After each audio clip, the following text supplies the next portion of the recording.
কার প্রেমেতে ভুলে রইলে আল্লাহর ইনশান না মানলি ফরমান রে তুই না মানলি কোরআন নাম নিশানা নাহি ছিল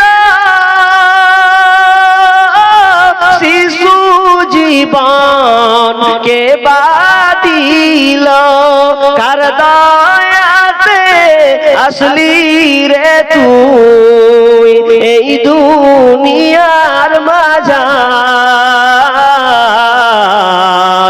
না মানলি ফরমান রে তুই না মানলি কোরআন না মানলি ফরমান রে তুই না মানলি কোরআন শিশু ছিলি জুয়ান হইলি নানা ভাবে সাথ মিটাইলি আল্লাহর রাসূল ভুলে রইলি আসিয়া ভুবন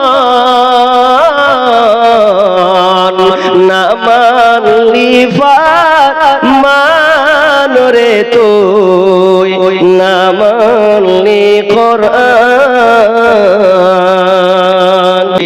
সন্ধ্যা যখন হয়ে গেছে এমন সময় বিবি ঘরে আসলো।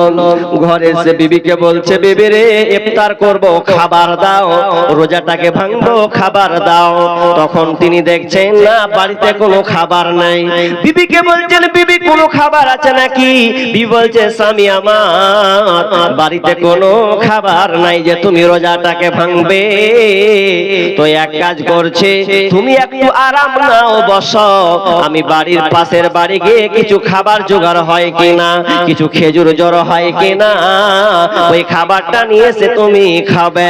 স্বামী বলছে, ঠিক আছে, যা দেখ পাশের বাড়ি কাউরে খাবার পাস কিনা।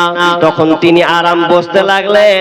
ক্লান্ত মানুষ যখন ক্লান্ত হয়ে গেলেন তো হুট করে তার ঘুম চলে এসেছে। আর যেমনি ঘুম আসা সম্পূর্ণ ঘুমিয়ে পড়েছেন, টোটালে যেন জ্ঞান হারিয়ে ফেলেছেন, ঘুমিয়ে গেছেন।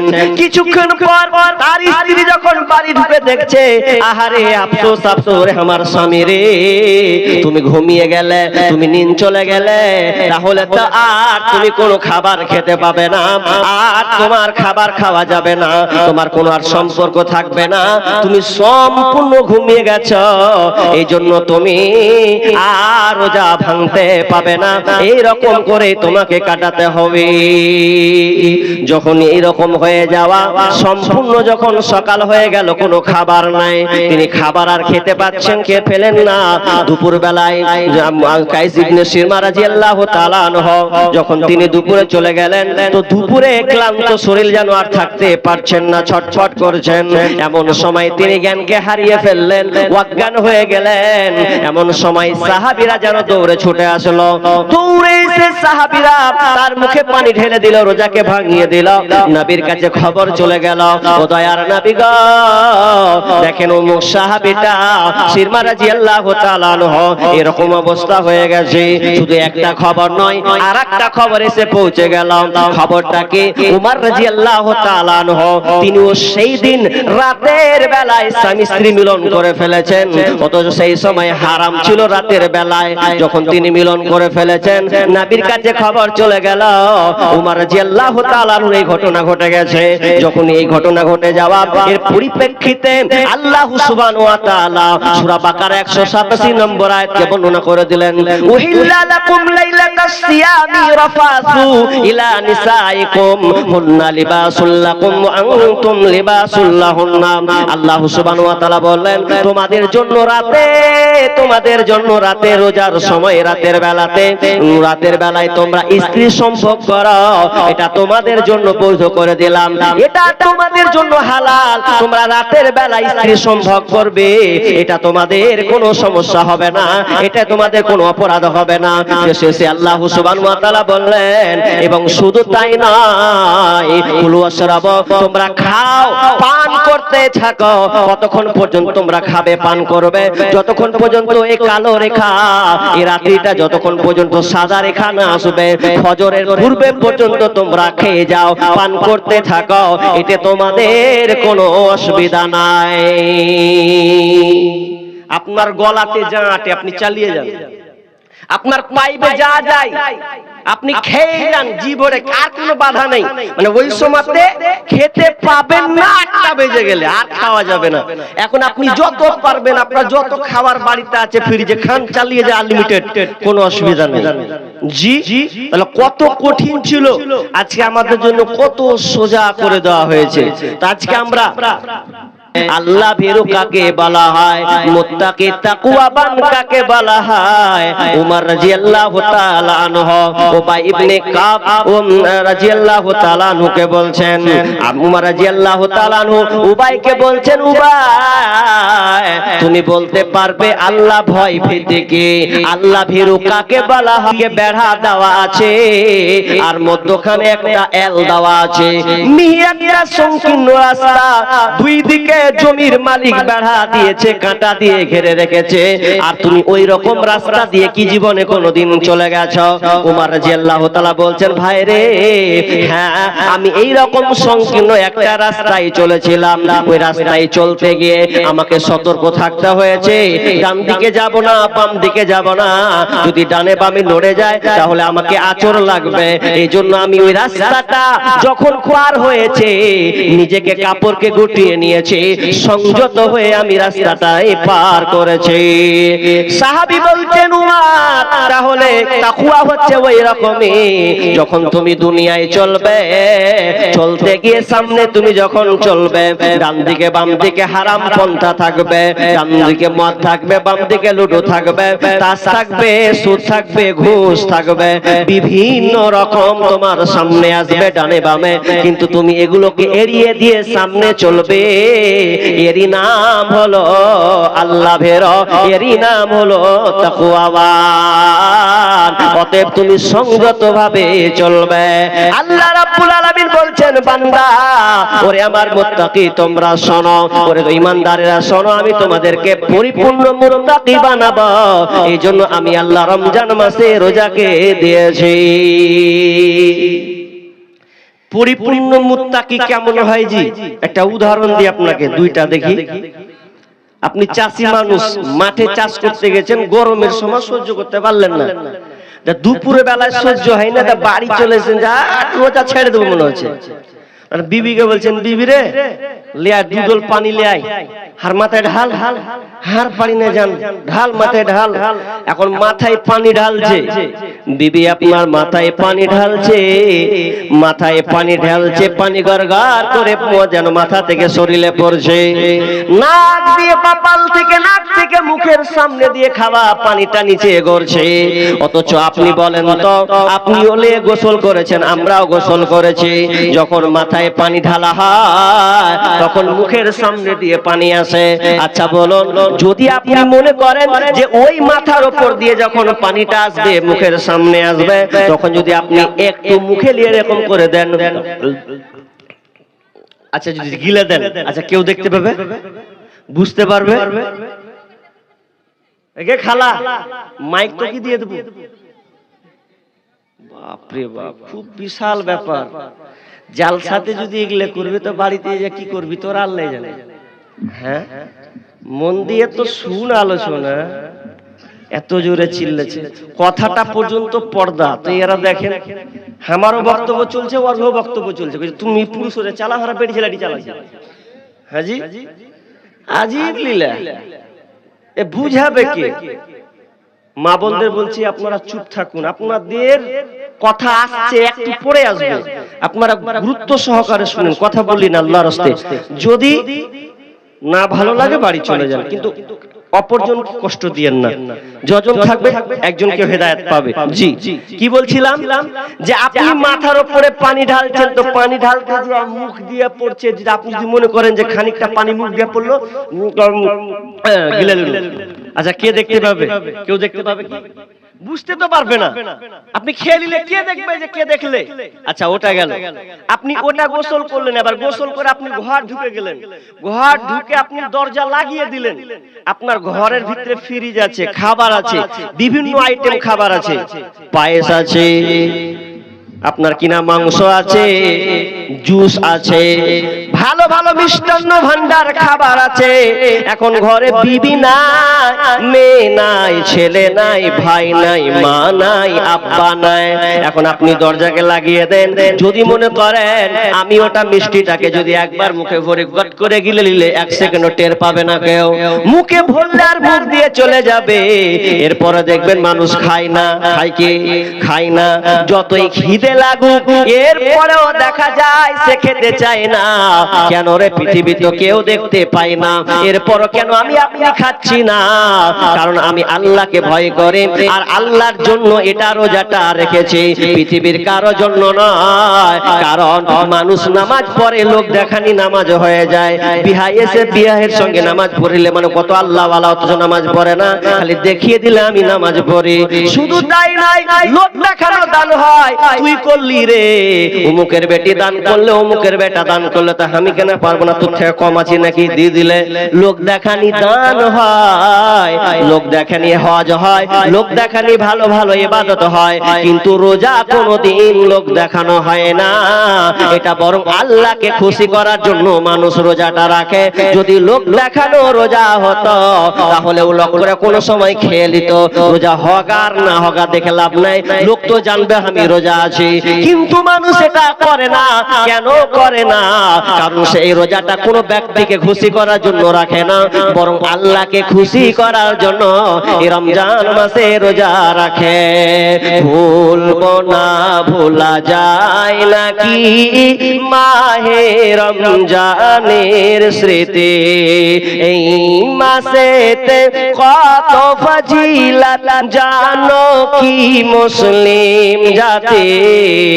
ভুলবো না, ভোলা যায় নাকি মাহে রমজানের স্মৃতি। আল্লাহর সেই পবিত্র কালাম মহাগ্রন্থ আল কোরআন, কি মহিমা এই মাসে হয়েছে তার আগমন, যার কারণে এত সম্মান দিয়েছেন প্রভু রহমান। রহমত বরকতেরি মাস, জ্বালাও আমলের বাতি। ভুলবো না, ভোলা যায় নাকি মাহে রমজানের স্মৃতি। ভুলবো না, ভোলা যায় নাকি মাহে রমজানের স্মৃতি। রমজান মাসটা তাহলে কত গুরুত্বপূর্ণ। জি এবার চলেন, এবার রোজা কে রাখবে আর কে রাখবে না, কার জন্য ছাড় আছে আর কার জন্য ছাড় নেই, এটা বলবো। এটা অনেক সময় বলতে পাই না। আল্লাহ রাব্বুল আলামিন বলছেন আইয়ামাম মা'দুদাত, নির্দিষ্ট কয়েকটা দিন অর্থাৎ 1 মাসের রোজা তোমাদের জন্য দিয়েছে, নির্দিষ্ট কয়েকটা দিন। ফামান কানা মিনকুম মারিদান আও আলা সাফারিন, এই তোমরা শোনো, অতএব তোমরা শোনো, তোমাদের মধ্যে যারা অসুস্থ হবে কিংবা সফরে থাকবে, তুমি অসুস্থ হয়ে গেছো রমজান মাসে, এজন্য তুমি রোজা রাখতে পারছো না, ভালো করে কান লাগান আয়াতটার দিকে। আল্লাহ সুবহানাহু ওয়া তাআলা বলছেন ফামান কানা মিনকুম মারিদান আও আলা সাফারিন, তোমাদের মধ্যে যারা অসুস্থ হবে কিংবা সফরের হালাতে থাকবে, আপনি এখান থেকে গেলে বোতল বাড়ি থেকে নিয়ে আপনি যাবেন কোথা, বহরমপুর, কোথা যাবেন, মালদা যাবেন, সফর আপনার। আপনি সফরে যদি আপনি রোজা না রাখেন আপনার কোনো সমস্যা নাই, আপনাকে আল্লাহ ছাড় করে দিয়েছেন। তবে শুনেলেন, এটা ছাড় মানে এমনটা নয় যে আপনি পরে করবেন না, ফাইদাতুম মিন আইয়ামিন উখার, বরং তুমি অন্য সময় যখন তুমি সুযোগ পাবে এটাকে পূরণ করে দেবে। তুমি আজকে অসুস্থ আছো, অসুস্থ যখন তোমার ভালো হয়ে যাবে, যখন তুমি আরোগ্য লাভ করবে, তখন তুমি রোজাটাকে রেখে দেবে। কারণ রোজা তোমার জন্য মাপ নাই, ছাড় নাই, ছাড় নাই, তুমি পরে আদায় করবে। সফরে আছো পরে আদায় করো, অসুস্থ আছো সফরে আদায় করো। যে আল্লাহ সুবহানাহু ওয়া তাআলা বলছেন, ওয়া আলাল্লাযীনা ইউতিকুনাহু ফিদিয়াতুন তুআমু মিসকিন। এরপরে যদি তুমি রোজা রাখতে না পারো, ওয়ালাল্লাযীনা ইউতিকুনাহু ফিদিয়াতুন তুআমু মিসকিন, যদি এরপরে তোমার কষ্ট হয়, যদি তোমার সমস্যা হয়, এরপরে যদি আরো কষ্ট হয়, তুমি প্যারালাইসিস রোগী হয়ে গেছো, প্যারালাইসিস হয়ে গেছে তোমার, সুগার প্রেসার তোমার বৃদ্ধি পেয়েছে, হয়ে গেছে, এমন রোগ তোমাকে আল্লাহ দিয়ে দিয়েছেন, তুমি মনে করছো আমার রোগটা আর ভালো হবে না, এই জন্য তোমাকে আল্লাহ ছাড় দিয়েছে। তবে একটা কাজ তোমাকে করতে হবে, সেটা কি, ফিদিয়াতুন তুআমু মিসকিন, তোমাকে ফিদিয়া দিতে হবে, মিসকিনকে খাবার দিতে হবে। কোন ব্যক্তি যদি রোজা না রাখতে পারে, তবে ভালো করে মশলাটাকে শুনেলেন, পরে যদি আপনি সুস্থ হন তাহলে আপনি ফিদিয়া দিবেন না। যদি আপনার এরকম হয় যে আমি আর রোজা অসুস্থ হব কিনা আল্লাহ জানে, আমার অবস্থা খুবই খারাপ, তাহলে আপনাকে আল্লাহ তাআলা ফিদিয়া দিতে বলেছেন। কত ফিদিয়া আপনি দেবেন? আপনার এক মানে এমক দিবেন কতগুলো, আদাসা, আদাসা মানে 100 কিলো, কেউ আবার বলেছেন 1.5 কিলো, অর্থাৎ আদাসা 100 কিলো কিংবা 1.5 কিলো, 100 কিলো যদি হয় তো প্রায় 30টা রোজার 38 কিলো চাউল, এবং যদি এক মাস যদি 1.5 কিলো করে ধরা হয় তাহলে প্রায় 48 কিলো চাল, 45 কিলো চাল আপনাকে দিয়ে দিতে হবে। কাকে দিবেন? এটা গরিবকে আপনাকে দিতে হবে, তাহলে আল্লাহ আপনাকে ক্ষমা করে দেবেন, আর আপনাকে আপনার কোনো অসুবিধা নাই।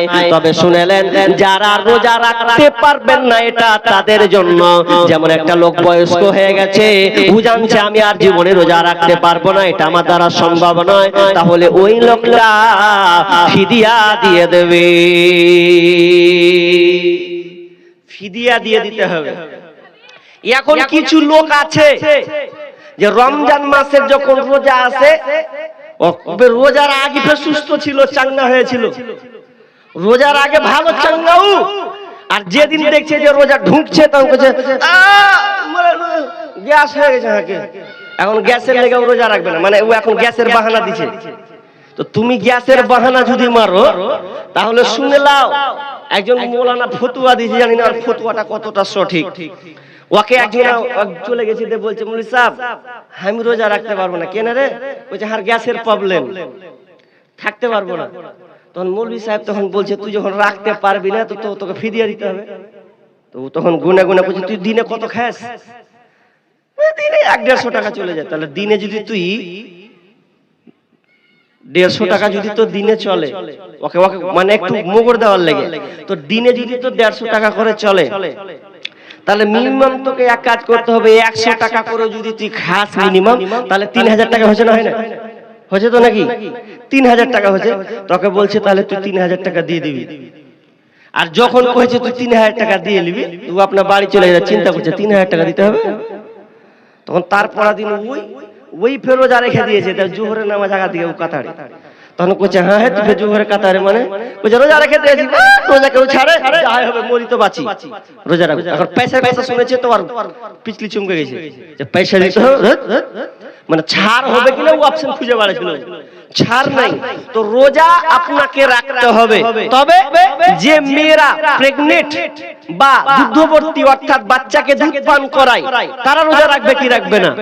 তারাও রোজা রাখবে যদি ওই মেয়েটা যদি মনে করে যে না আমি পারবো।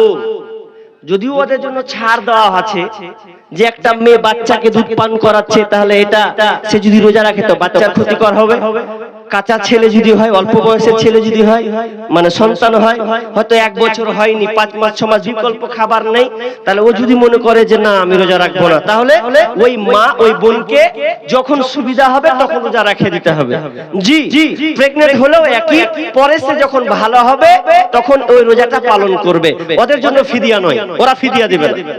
মশলাটা বুঝতে পারলেন তো? জি, তাহলে রোজা কে রাখবে কে রাখবে না এটা আমরা বুঝতে পারলাম। যারা বাল্য ছোট তাদের উপরে ফরজ নাই। একেবারে যারা বৃদ্ধ হয়ে গেছে, ওর জ্ঞান সেরকম নেই, ছোট ছেলের মতন, বাচ্চা ছেলের মতন, সকালে এক তো বিকালে এক, জ্ঞানের কোনো নাই, তাহলে ওই লোকটা, ওই বয়স্ক লোকটা রোজা রাখার কোনো অসুবিধা নাই, ও কাফারাও লাগবে না। যদি ওর বিবেক লোপ পায়, স্মৃতিশক্তি লোপ পায়, তাহলে ওকে আর রোজা রাখতে হবে না। জি, তো আমরা এতটুকুই বুঝলাম যে আমাদেরকে রোজা কাকে রাখতে হবে কাকে রাখতে হবে না। এবার আমরা চলে যাই যে রোজা রাখবো, কিন্তু রোজা রাখতে গিয়ে আমাদেরকে কি করতে হবে ওই সময়টা খুবই টপিক, গুরুত্বপূর্ণ একটা বিষয়। সেটা কি বিশ্বনবী বলছেন, মান সামা রমাদান ঈমানান ওয়া ইহতিসাবা গুফিরা লাহু মা তাকদ্দামা মিন যামবি। আল্লাহ রাসূল বলছেন, মান সামা রমাদান ঈমানা, যারা রমজান মাসে রোজা রাখে ঈমান এবং নিয়তকে মনে করে, সওয়াবের আশায়, ঈমান এবং সওয়াবের আশায় যারা রমজান মাসে রোজাকে রাখে, তাহলে বিষ্ণু বলছেন তাদের পূর্ববর্তী গুনাহকে আল্লাহ ক্ষমা করে দেবেন। যদি কেউ ঈমান এবং সওয়াব নিয়ত, ভালো নিয়তের উদ্দেশ্যে যদি সে রোজা রাখে, তাহলে আল্লাহ সুবহানাহু ওয়া তাআলা তার পূর্ববর্তী গুনাহ যেগুলো আছে ওইগুলো সমস্ত গুনাহকে আল্লাহ ক্ষমা করে দেবেন। দুইটা শর্ত ব্যবহার লাগিয়েছেন। আপনি যখন নামাজ পড়েন তো নামাজ পড়তে গিয়ে আপনাকে উজু করতে হয় কি হয় না? উজু হলো শর্ত, উজু না হলে নামাজ হবে না, উজু করতে হবে, তারপর আপনাকে নামাজ যেতে হবে। ঠিক তেমনি ভাবে যদি আপনি রোজা রাখতে চান, তাহলে রোজা রাখার আগে দুইটা জিনিসকে আগে শর্ত পূরণ করতে হবে। একটা হলো ঈমান আর একটা হলো ইহতিসাব।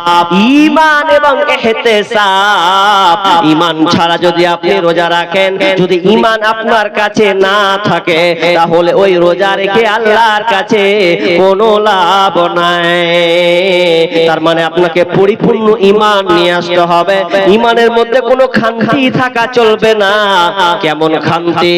ধরেলেন আপনার শরীরে, আমার শরীরে এখন রূহ আছে, আত্মা আছে, আত্মা আছে বলে আমি হাত নাড়াতে পারছি, কথা বলতে পারছি। যদি আমার আত্মাটা বেরিয়ে যায়, তাহলে আমার শরীরটা অচল হয়ে যাবে, আমি কথা বলতে পারবো না। এক কথায় আমার নাম হয়ে যাবে লাশ, এটা লাশ হয়ে যাবে। ঠিক তেমনি ভাবে যদি আপনার ঈমান না থাকে, তাহলে রোজা রেখে আপনার ফায়দা হবে না। নাম্বার 2 নম্বর হলো আপনাকে সওয়াব আশা আকাঙ্ক্ষা রাখতে হবে। কোন নিয়তে আপনি রোজা রাখছেন? আপনি জীবনে পূর্বে আপনি আগে অনেক গুনার কাজ করেছেন, পাপাচার, অশ্লীল, বেহায়াপনা কাজ করেছেন। এই সমস্ত কাজ আগে আপনাকে ত্যাগ করতে হবে, নিয়ত করে নিতে হবে, আল্লাহ আমি আর কোনোদিন পাপে লিপ্ত হব না, আল্লাহ আমি কোনোদিন অন্যায় কাজ করব না, আল্লাহ আমি কাউকে অপহরণ করব না, গালিগালাজ করব না, খারাপ অশ্লীল কাজ আমি করব না। এই নিয়ত ঠিক করে যদি তুমি রোজা রাখো, তাহলে তোমার পূর্বের গুনাহ আল্লাহ ক্ষমা করে দেবেন। আর যদি তোমার মধ্যে রোজাও থাকে, অন্যায় কাজ যদি তোমার হাতের দ্বারা হয়, তাহলে শুনে নাও তোমার রোজা রেখে আল্লাহর কাছে কোনো লাভ হবে না। রোজা রাখাই হবে। রোজা আছেন, রোজা রেখে গেল দিয়ে দিলেন, তোর কিছু খারাপ গেল দিয়ে দিলেন, তাহলে রোজা গেল। ও রোজা 12 ঘন্টা না খেয়ে থেকে তোমার কোনো লাভ নেই। এখন মেয়েরা যদি মাথায় কাপড় না দিয়ে যদি হুড় হুড় করে ঘুরে বেড়ায় রোজা অবস্থায়, তাহলে তোমার ওই মাথায় কাপড় খুলাই হলো, রোজা খাতমান না খেয়ে থাকাই হলো, কোনো লাভ ফায়দা হলো না। এখন তুমি যদি তোমার বাড়ির পাশাপাশিকে যদি খানিক 5 মিনিট ঝগড়া করলাও গেল দিয়া, আইনা গুজরলেন কাপড় আর রোজা আছেন, তাহলে ও রোজা আল্লাহর কাছে কবুল হবে না, বরবাদ। অন্যায় অশ্লীল কাজ থেকে বাঁচতে হবে। দলিল কি? হাদিস দিচ্ছি আপনাকে। আল্লাহ রাসূল বলছেন মাল্লাম ইয়াদা কাওলাজ জুর ওয়াল আমালা বিহি। আল্লাহ রাসূল বলছেন মাল্লাম ইয়াদা কাওলাজ জুর, যেই ব্যক্তি রমজান মাসে রোজা রেখে মিথ্যা কথা এবং অগরিহিত কাজ, অন্যায় অশ্লীল কাজকে ছাড়তে পারল না। হাদিসটা ভালো করে মূল্যায়ন দেন। কি বলছে? আল্লাহ রাসূল বলছেন যে ব্যক্তি রোজা রেখেছে আর রোজা রেখে অন্যায় কাজকে ছাড়তে পারল না, খারাপ অশ্লীল গরিহিত কাজকে ছাড়তে পারল না, মিথ্যা কথাকে ছাড়তে পারল না, তো আল্লাহ রাসূল বলছেন ফি আইয়াদা তুআমাহু ওয়া শারাবাহু, তাহলে ওই লোকটার না খেয়ে থাকা, অনাহারে থাকা আল্লাহর কাছে কোনো লাভ নাই, কোনো লাভ নেই। হাজি কষ্ট করে 12 ঘন্টা ধরে না খেয়ে থাকবো, লাভ নেই না, কোনো লাভ নেই। আপনি একটা ব্যবসায়ী, ব্যবসা করছেন, ব্যবসা করে আপনাকে কেউ জিজ্ঞাসা করলো কত দাম, আপনি বলছেন 100, আচ্ছা 80 টাকা দিবা না? 95 টাকা আমার কিনে আছে, তোমাকে আমি 80 টাকায় দিয়ে দেবো, অথচ মাল কমে নিয়েছে, মিথ্যা কথা বলে দিলে, তাহলে ও রোজা বাতিল, আল্লাহর কাছে গ্রহণযোগ্য নয়। রোজা অবস্থায় মিথ্যা কথা বলে যদি দেন তাহলে আপনার রোজা আল্লাহর কাছে কবুল হবে না। আর কি? আপনি কাউকে অন্যায় ভাবে প্রতিহত করছেন, তাহলে অন্যায় যদি আপনার নিজে থাকে রোজার মাধ্যমে, তাহলে ওই রোজা আল্লাহর কাছে কবুল হবে না। অন্যায় কাজ, খারাপ কাজ যদি আপনার থাকে, আজকে আমরা খারাপ কাজ করি, অন্যায় কাজ করি, মোবাইলের মাধ্যমে আমরা অন্যায় খারাপ কাজ করি, করে কি করি না? মোবাইল দিয়ে ফেসবুক দেখি, রোজাও আছি, ফেসবুক চালাচ্ছি, ইউটিউব চালাচ্ছি, বিভিন্ন নাট্যকার দেখছি, সিনেমা দেখছি, বিভিন্ন হলিউডের যেন আমরা ছবি সিনেমা দেখছি, কে কি করলো না করলো এগুলো আমরা ফেসবুকের মাধ্যমে দেখতে থাকলাম, অথচ বেপরদার খারাপ জিনিস আছে আমার চোখে পড়েছে, আমি এড়ালাম না। তাহলে শুনেলেন ওই রোজা রেখে আমাদের কোনো ফায়দা হলো না, কারণ এটা খারাপ কাজ, এটা অন্যায় কাজ, এটা হচ্ছে অগরিহিত কাজ। তাহলে আপনি মোবাইল ঘেটে যদি ফেসবুক চালিয়ে আপনি সময়টাকে পার করে দেন, তাহলে আপনার রোজা রেখে কোনো লাভ হবে না। আজকে মোবাইলের মাধ্যমে আমরা অনেক অন্যায় অশ্লীল কাজ করছি, মোবাইলের মাধ্যমে মিথ্যা কথা বলে, মোবাইলের মাধ্যমে অনেকে গালিগালাজ করে, এমনকি যখন একলাই নির্জনে থেকে যায়, কেমন করে টাইম পাস করব, ওই জন্য মোবাইলটা চালাতে গিয়ে ইউটিউবে চালিয়ে দিলাম, কোন একটা কিছু ভালো কিছু আমরা দেখলাম না।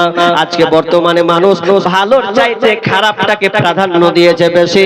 মেয়েরা তো সবচাইতে পারদর্শী হলো, কোন একটা আপনার সিনেমা কিংবা সিরিয়াল কোনো কিছু হলো কিনা, এটা মেয়েরা সবচাইতে পারদর্শী, এমন তারা দেখতে বাহাদুর হয়ে গেছে, ছোট ছোট শর্ট ভিডিওগুলোকে তারা দেখছে এবং থামবে আপনার কিনা টুইটার বানাচ্ছে, অনেক কিছু তারা জিনিসকে, শর্টকাট জিনিসকে দেখছে।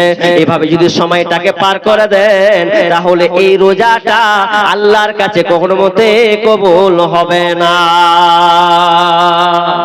ওই রোজা আল্লাহর কাছে কোনো লাভ নাই। তাহলে আমরা অত্র হাদিস থেকে এতটুকু শিখলাম যে আপনি রোজা আছেন, তো রোজা যখন আছেন তখন আপনাকে অন্যায় ছাড়তে হবে, অশ্লীল পরিপূর্ণ আপনাকে ছেড়ে দিতে হবে, আপনি যেগুলো খারাপ কাজের সঙ্গে যুক্ত ছিলেন সব ছাড়তে হবে, তাহলে আল্লাহ আপনার পূর্ববর্তী গুনাহ মাফ করবে। অত সস্তা নয়। তাহলে হাদিসটা ওটাই বলতো, মান সামা রমাদানা গুফিরা লাহু মা তাকাদ্দামা মিন যামবি, ঈমান আর ইহতিসাব দুটো ছেড়ে দিতেন।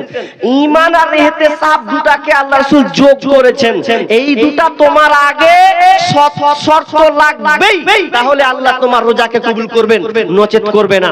তাহলে দেখুন আজকে বর্তমানে রোজা যে আমরা রাখছি কষ্ট করে, কিন্তু অন্যের সঙ্গে জড়িত আছি না নাই? মোবাইলে যে কত কি টাইম পাস করছি, আল্লাহু আকবার। অনেক ইয়ং ছেলেকে দেখছি রমজান মাস যখন আসে কি করবে ও খুঁজে পায় না, অথচ আমার একটা বিষয় আছে রমজানের পূর্ব প্রস্তুতি, রমজানকে আপনি কিভাবে স্বাগতম জানাবেন, এটা ইউটিউবে আমার মানে বক্তব্য আছে 1.5 ঘন্টা, যে আপনি কেমন করে রমজান মাসটাকে সাজাবেন, কেমন করে আপনি টাইমকে ক্রস করবেন, পার করবেন, যাতে শয়তান আপনাকে ধোঁকায় না ফেলে। জি, নিজেকে আগে পাপ মুক্ত হতে হবে, পাপ মুক্ত এবং পাপের কাছ থেকে দূরে থাকতে হবে। তো পাপের কাছ থেকে যদি আমি দূরে থাকি, তো মোবাইলটা তো বেশিরভাগ পাপাচারে নিয়েছে, তো মোবাইলটা আপনার পকেটে থাকছে, থাকছে কি থাকে না? মোবাইলে সবসময় আপনার পকেটে। আর আমরা যখন ফেসবুক প্রথমে শুরু করে দিলাম, তাহলে আমি একটা জিনিস দেখতে গিয়ে আর একটা দেখছি যে টাইম ক্রস করে দিচ্ছি, তাহলে তো আমি ভুল করছি। আর মোবাইলের কথা বলবো কি, তা আমি প্রায় জায়গাতে একটা মোবাইলের নাম দেওয়া আছে আমার সোশ্যাল মিডিয়াতে। মোবাইল যে আমরা ব্যবহার করছি, এই মোবাইলটার নাম হচ্ছে মোবাইল চৌধুরী। পাক্কা বেঈমান, মানুষকে খারাপের দিকে নিয়ে যাবে।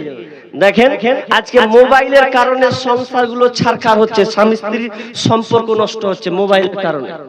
আগে মোবাইল ছিল না তো এত সম্পর্ক, মানে এত খারাপ আচরণও ছিল না। স্বামী ঘরে আসতো, স্বামীর খিদমতে শুরু হয়ে যেত। আর এখন কি হয়েছে, বাড়ি ঢুকছে তাও দেখছি মোবাইল খুচুর খুচুর করে, এই যে পানি দে দিচ্ছি জি বসো দেখেলি, আর ভালোবাসা নেই। ঘুমাতে যাচ্ছে তাও মোবাইল, স্বামীর কাছেও মোবাইল আছে, বিবির কাছেও মোবাইল আছে, আছে না নাই? দেখবেন আগেকার জামানাতে স্বামী স্ত্রী এক বিছানায় যদি ঘুমিয়েছে তো গল্প করেছে, কিনুক্ষণ 5 রকম গল্প করে তারপরে ঘুমিয়েছে। আর এখন ওই গল্প করার সময় নাই, ওর হাতে মোবাইল, স্বামীর হাতে মোবাইল, ও আলাদা দেখছে, ও আলাদা দেখছে, চলছে টাইম ক্রস। এটা আমি ভুল বলছি কি? বাস্তবে তো এটাই হচ্ছে। আপনার বিবির হাতে মোবাইল, একই বিছানা একই খাট, এরপরে দুটো মোবাইল চলছে। আচ্ছা বলুন স্বামী স্ত্রীর মহব্বত কোন দিকে থাকবে? পার্থক্য চলে যাচ্ছে। আর মোবাইলের কারণে স্বামীর প্রতি ভালোবাসা আসতে দিন দিন দিন কমছে, পরপুরুষের দিকে আকৃষ্ট বেশি হয়েছে। খালি ছেলেটাও বলছে যে আর বহুটা কেমন রে, শালা এরকম পেতুক ভালো হতো। মেয়েটাও বলছে যে আর স্বামীটাও যে কেমন পেনু, আর বাপুর দিকে দেখলে না দেখলে মনে মনে ওর একটা ওয়াসওয়াসা আসছে জি। জামানা মোবাইলে খাইছে, জামানা ফেসবুকে খাইছে, অল্প বয়সের ছেলে মেয়ে প্রেমে জড়াইছে, জামানা মোবাইলে খাইছে, জামানা ফেসবুকে খাইছে। সকাল বেলা বাবা বলে যা সরে কোথায়, বাবার কথা শোনার মতো সময় যে আর না। রাস্তার পাশে বসে বসে ছেলেরা, রাস্তার পাশে বসে বসে ফ্রি ফায়ার খেলছে, জামানা মোবাইলে খাইছে, জামানা ফেসবুকে খাইছে, জামানা মোবাইলে খাইছে, জামানা মেসেঞ্জারে খাইছে। বিবাহিতা মেয়ে যখন ফেসবুকে ঢোকে, হ্যান্ডসাম ছেলে দেখে সে তো প্রেমে পরে। স্বামী সন্তান সব ছাড়িয়া, ও মেয়েরা স্বামী সন্তান সব ছাড়িয়া নতুন প্রেমিককে চাইছে, জামানা মোবাইলে খাইছে, জামানা ফেসবুকে খাইছে। অল্প বয়সের ছেলে মেয়ে প্রেমে জড়াইছে, জামানা মোবাইলে খাইছে, জামানা ফেসবুকে খাইছে। রাতের বেলা একা একা ঘুম যে আসে না, মেসেঞ্জারে না পাইলে বন্ধু ভালো লাগে না। তাই তো এখন মা বাবারা, বর্তমানের মা বাবারা ভীষণ টেনশনে পড়েছে, জামানা মোবাইলে খাইছে, জামানা ফেসবুকে খাইছে। অল্প বয়সের ছেলে মেয়ে প্রেমে জড়াইছে, জামানা মোবাইলে খাইছে, জামানা ফেসবুকে খাইছে। আচ্ছা বলেন কথা কি আমি ভুল বলছি? জি ঠিক তো? কাল কয় তারিখ বলেন তো? কাল কয় তারিখ কে বলতে পারবে? কাল কয় তারিখ? 14 তারিখ। কি দিবস আছে জানে? জানা আছে আপনাদের? Valentine's day. বাংলাতে কি বলে? বিশ্ব ভালোবাসা দিবস। কারা যাবে জি ভাই? ভালোবাসা দিবস, ভ্যালেন্টাইন ডে। কাল খালি খোঁজ নেবেন, কোন দিকে নেবেন? স্কুলের অলি গলি, পার্ক তো ঢুকেই যাবে। কারা থাকবে? আপনার ছেলে থাকবে। কারা থাকবে? ওই আপনার মেয়েগুলোই থাকবে। ভ্যালেন্টাইন ডে ভালোবাসা দিবস, এটা মুসলিমদের জন্য নয়, এটা খ্রিস্টানদের। ভ্যালেন্টাইন বলে একজন লোক ছিল, খ্রিস্টান পাদ্রী, অর্থাৎ পণ্ডিত, খ্রিস্টান পণ্ডিত। তিনার নামকরণ করে ভ্যালেন্টাইন ডে রাখা হয়েছে। আবার চালাকি করে বাংলা করে দিয়েছে ভালোবাসা দিবস। ভালোবাসা ইংরেজি কি হয়? ভ্যালেন্টাইন হয়? ডিকশনারি খুলেন তো। ভালোবাসা দিবস ইংলিশ কি হয়? এটাও ওয়ার্ল্ড লাভ ডে হবে। এটা হচ্ছে ভালোবাসা দিবস, ইংরেজি হবে ওয়ার্ল্ড লাভ ডে। জি এটা হবে, কিন্তু ভ্যালেন্টাইন ডে নাম চেঞ্জ করে ভালোবাসা দিবস করে দিয়েছে। কাল থেকে দেখবেন ছেলে মেয়ে ও আগে ফোন করে দিয়েছে, তুই যা সুমুখ জায়গায়, আমি আছি তুই আছি থাকবি। কি হবে? ওই গোলাপ ফুল দিয়ে ওকে বলবা আই লাভ ইউ, অপেক্ষায় ছিলাম। অনেক কথা শেয়ার করবে। লজ্জার কথা আপনি কি জানেন? এত খারাপ জিনিস ব্যবহার করা হবে সেই দিনকে। আপনি রিপোর্ট নেবেন, কথাগুলোকে আগে মিলাবেন, তারপরে আমার সমালোচনা করবেন। কালকে প্রোগ্রাম করতে যাবো এখান থেকে ইটাহার কাল, দেখবেন অবস্থা কি খারাপ হয়। জায়গা জায়গা ছেলে আর মেয়ে। রায়গঞ্জ আসলে তো যখন তাকায় চারদিকে কতটি যে পার্কা চাল্লা জানে, শুধু রায়গঞ্জে হালাত খারাপ। কত আর ছেলে আর মেয়ে থাকবে? ভালোবাসার নামে নোংরা দিবস, বেহায়াপনা কার্যকলাপ হবে সেই দিনকে। জি একটা কথা বলি যুবক, তোমাকে বলি, আমি প্রায় জায়গায় বলেছি, তুমি মনে করছো যে আমার গার্লফ্রেন্ড আছে, আমার প্রেমিকা আছে, ও আসবে আমি ওকে গোলাপ ফুল দিয়ে সম্বোধন দেব, আমার মনের কথা বলবো, আমার মনের কথা বলবে, ভালো কথা। তবে এটা মনে রাখো, তোমার ঘরে বোন আছে, তোমার বোনকে মানে বোন, তোমার বোনকে ব্যবহার করার জন্য অন্য কেউ রেডি হয়ে আছে, ও তোমার বোনকে ফুল দেওয়ার জন্য রেডি আছে। মনে রাখো, তুমি মনে করছো যে আমি পরের একটা মেয়েকে আমি আই লাভ ইউ দিয়ে আমি সম্বোধনা জানাবো, তো তোমার বোনকে ফোন করে বসে আছে, দেখো গা ও রেডি হয়ে আছে। ভাবছো কি? সাবধান হও। ভ্যালেন্টাইন ডে ভালোবাসা দিয়ে নোংরা লুচ্চা একটা দিবস। এটা বুদ্ধিজীবীরা বলছেন ভালোবাসা ভালো একটা জিনিস, জি না, নোংরা দিবস। অতএব কালকে কোনো মেয়েকে বাড়িতে যেতে দিবেন না। খালি বলে বেড়াতে যাবো, ভেঙে দেবো, বেড়াতে বাড়তে থাক, যেতে হবে না। এটা প্রত্যেক বাপ এবং ভাইয়ের দায়িত্ব। খবরদার, কালকে কোনো জায়গায় যাওয়া হবে না। ভ্যালেন্টাইন ডে খুবই নোংরা একটা দিবস আজকে বহিঃপ্রকাশ হচ্ছে। জি তো আমি যেটা বলতে চাচ্ছি যে রমজান মাসের রোজা আসছে, এটা আপনাকে স্বাগতম জানাতে হবে। আপনার রোজা কবুল হচ্ছে কি হচ্ছে না এটা আপনাকে জানতে হবে। অনেক কথা আছে, আর 2-5 মিনিট কথা বলছি, আমি কালেকশনের দিকে যাবো কেন ইঙ্গিত করছেন আপনারা, কয়েক কোটি লোক বসে আছেন। রোজা রাখলে কি লাভ? কি লাভ? জি পৃথিবীতে নামাজ আছে, দান সাদকা আছে, আর অনেক ইবাদত আছে। আল্লাহ তাআলা বলছেন যে পৃথিবীতে আদম সন্তান যত আমল করে, আদার্স আমল, এগুলো সে নিজের জন্য করে, কিন্তু রোজাটা বান্দা আমার জন্য করে। কথাটা বুঝেন? আল্লাহ বলছেন রোজাটা বান্দা আমার জন্য করে, এই জন্য এই সারপ্রাইজ, এই পুরস্কার আমি আল্লাহ নিজের হাতে দেব। আল্লাহ বলছেন আমি নিজের হাতে আমার বান্দাকে দেব। কেন? যে ওই বান্দাটা 14 ঘন্টা ধরে না খেয়ে আছে, কোন ব্যক্তির জন্য না, আমার জন্য। ওই জন্য নামাজের নেকি পেয়ে নেবে, ফেরেশতাদের মাধ্যমে দেওয়া হবে। কিন্তু রোজার এর ফজিলত, এর রোজার মর্যাদা, এর রোজার পুরস্কার আমি আল্লাহ নিজের হাতে দেব। শুধু তাই নয়, রোজা রাখার কত গুরুত্ব আছে, রোজা রাখার কত ফজিলত আছে। একটু 1 মিনিট ভালো করে কান লাগান। বিষ্ণু বলছেন ইন্না ফিল জান্নাতি বাবান ইউকালু লাহুর রাইয়ান। বিষ্ণু বলছেন জান্নাতের দরজা আছে, জান্নাতের দরজা নামে একটা নাম হলো রাইয়ান। এই রাইয়ান দরজাতে কে যাবে? কারা যাবে? যারা রোজা রেখেছে তারা ওই রাইয়ান দরজা দিয়ে যাবে। অন্য কোন ইবাদতকারী ওই দরজার ভেতরে ঢুকতে পারবে না। কারা যাবে?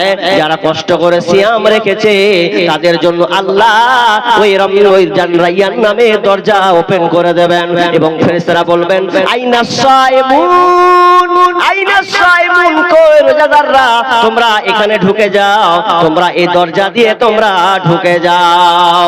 জান্নাতেরি আটু দরজা, রাইয়ান নামের একটি দ্বার, সেই দ্বারেতে যাবে কেবল যারা আল্লাহ রোজাদার।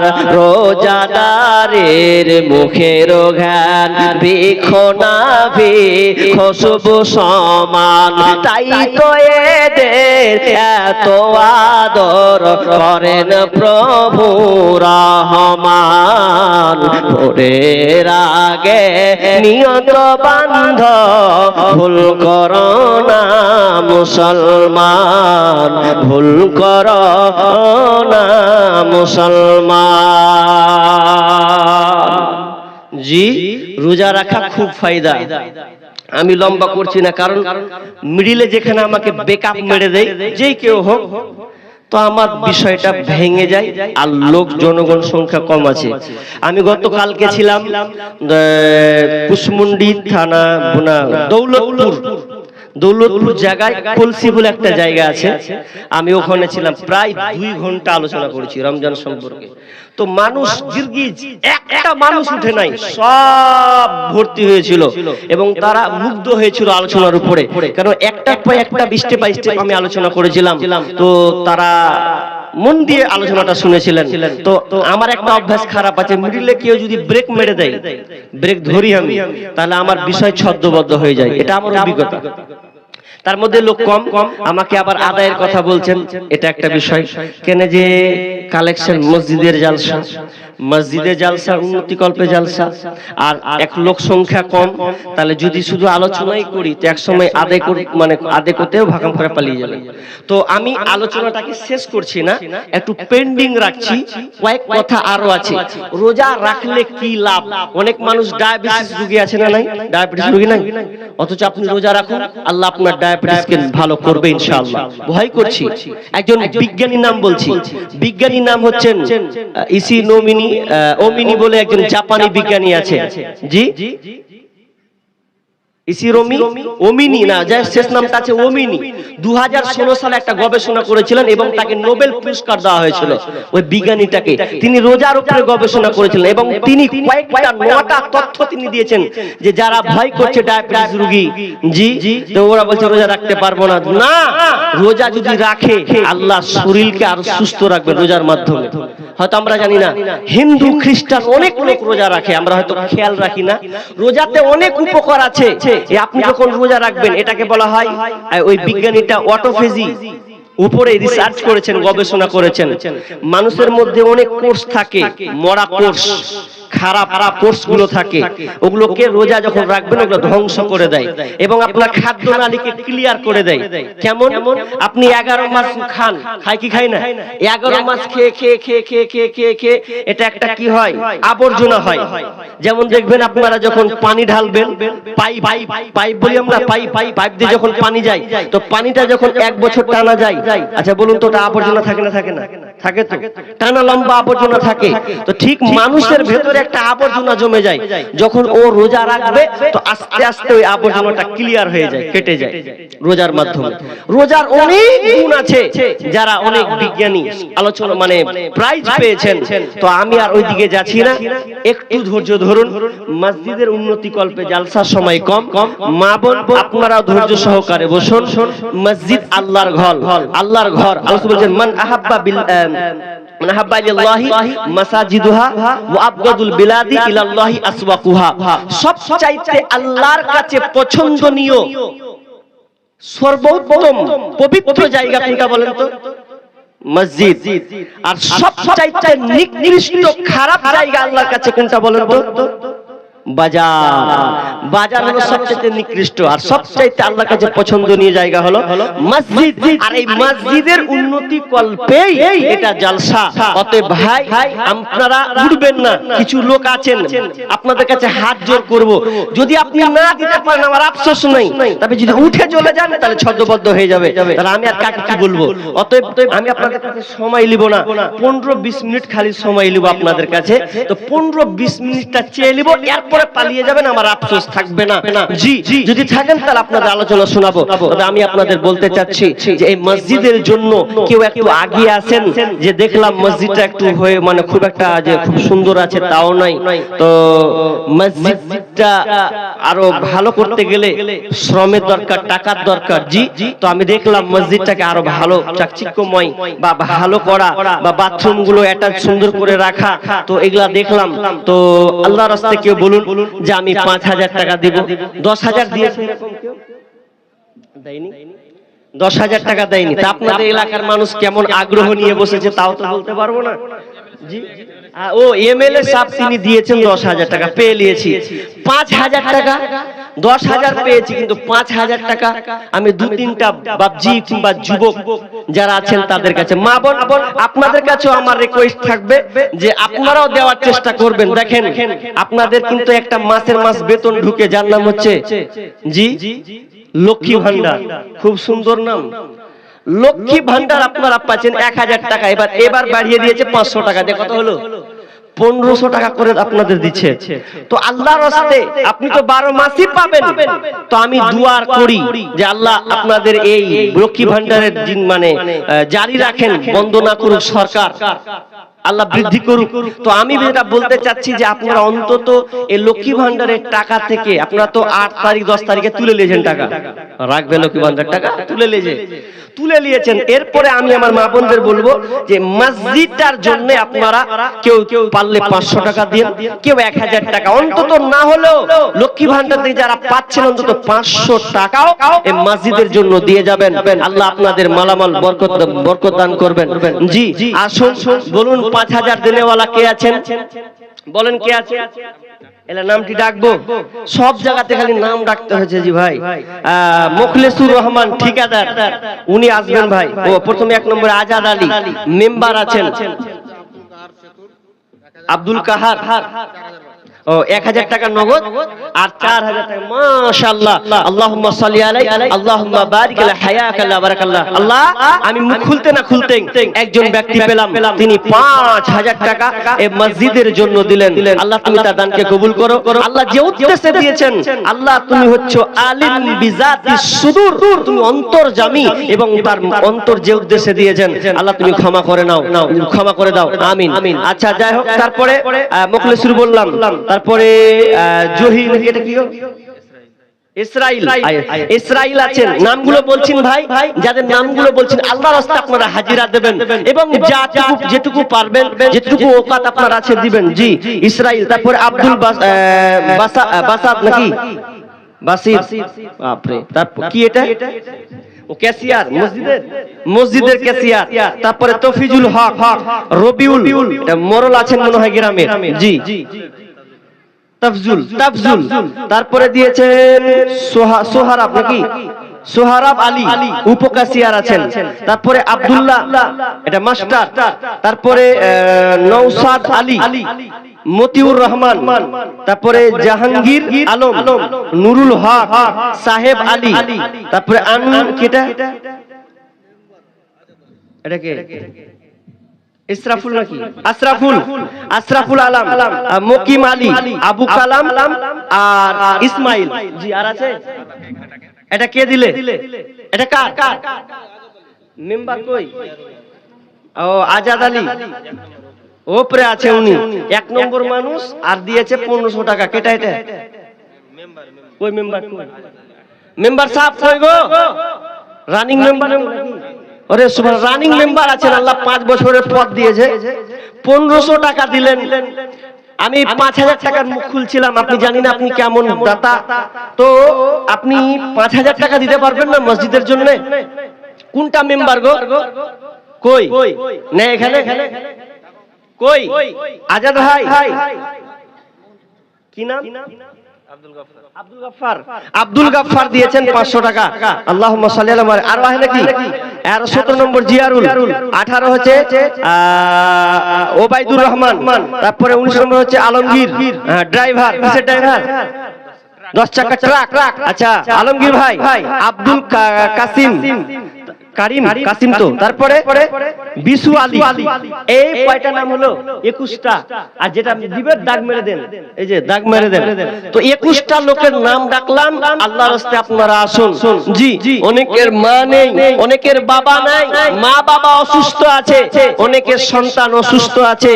জি সন্তানের জন্য একটু আসুন, পরিবারের জন্য আসুন, মসজিদে আল্লাহর রাস্তায় দিই। জি মসজিদে যদি আমরা দান করি তাহলে আল্লাহ তাআলা আমাদের বিনিময়ে আলমগীর নামে 5 বস্তা সিমেন্ট, এই যে নামটা ডেকেছিলাম, কাটেন নাকি? আলম 5 বস্তা। উনি বলছেন আসছি গেনু, ভাবনা চিন্তা করছি। জি যাক, উনি আসছে তো আলমগীর কত? 5 বস্তা সিমেন্ট। আল্লাহুম্মা সাল্লি আলাইহি, আল্লাহুম্মা বারিক আলা হায়াকা আল্লাহ বারাকাল্লাহ। আল্লাহ তুমি দানকে আল্লাহ তুমি তার কবুল করে নাও, বালা মুসিবত দূর করে দাও, রোজগারে বরকত দাও। আল্লাহ যতদিন থাকবে আল্লাহ কোথায় সহি সালামত রাখিও, আমিন আমিন। কি নাম? আইয়ুব আলী, 500 টাকা। মুখলেসুর 500 টাকা। মুজিবুর, উনি দিয়েছেন 500 টাকা। আল্লাহুম্মা সাল্লি আলাইহি আল্লাহুম্মা বারিক লা হায়াকাল্লা বারাকাল্লাহ। আল্লাহ তুমি দানকে আল্লাহ তুমি কবুল করে নাও, বালা মুসিবত দূর করে দাও, রোজগারে বরকত দাও, আমিন আমিন। জি আছেন, একজন দিলেন 50 টাকা। আল্লাহুম্মা সাল্লি আলাইহি আল্লাহুম্মা বারিক লা হায়াকাল্লা বারাকাল্লাহ, আমিন আমিন। আরেকজন বাপজি দিলেন 30 টাকা। আল্লাহ তুমি তার দানকে কবুল করে নাও, বালা মুসিবত দূর করে দাও, রোজগারে বরকত দাও। কয় বস্তা? 5 বস্তা জাকির ভাই, তিনি 5 বস্তা এই মসজিদের জন্য দান করলেন। আল্লাহুম্মা সাল্লি আলাইহি আল্লাহুম্মা বারিক লা হায়াকাল্লা বারাকাল্লাহ। জি কেটা মসজিদের ক্যাশিয়ার মানুষ ভাই 1000 টাকা দিয়ে চলে গেছেন। দেখেন মসজিদ আল্লাহর ঘর, একটু প্রাণপণে চেষ্টা করেন, মজলিস ছোট, আপনাদেরকেই দিতে হবে, তো আল্লাহর রাস্তায় 4000 টাকা দিয়ে লিখে দেবো। 4000 মাশাআল্লাহ, 4000 লিখে দেন, উনি দিয়ে দিবেন। আল্লাহুম্মা সাল্লি আলাইহি আল্লাহুম্মা বারিক লা হায়াকাল্লা বারাকাল্লাহ। কি নাম? একরামুল, 500 টাকা দিয়েছেন। আল্লাহ তুমি দানকে কবুল করে নাও, বালা মুসিবত দূর করে দাও, আমিন আমিন। আমার আদরের মা, তোমায় ছাড়া একা ঘরে শান্তি লাগে না। আমার আদরের মা, তোমায় ছাড়া একা ঘরে শান্তি লাগে না। ওরে মায়ে ছাড়া সন্তানের ব্যথা অন্যে তো বুঝে না মাগো। ওরে মায়ে ছাড়া সন্তানের ব্যথা অন্যে তো বুঝে না মাগো। আমার আদরের মা, তোমায় ছাড়া একা ঘরে শান্তি লাগে না। আমার আদরের মা, তোমায় ছাড়া একা ঘরে শান্তি লাগে না। মাইকটা মাঝে মধ্যে ডিস্টার্ব করে। হ্যাঁ, আব্দুল হাকিম 2 বস্তা। আচ্ছা আপনারটা মাশাআল্লাহ, কমিটি একদম ভালো করে ছাপ দিয়েছে।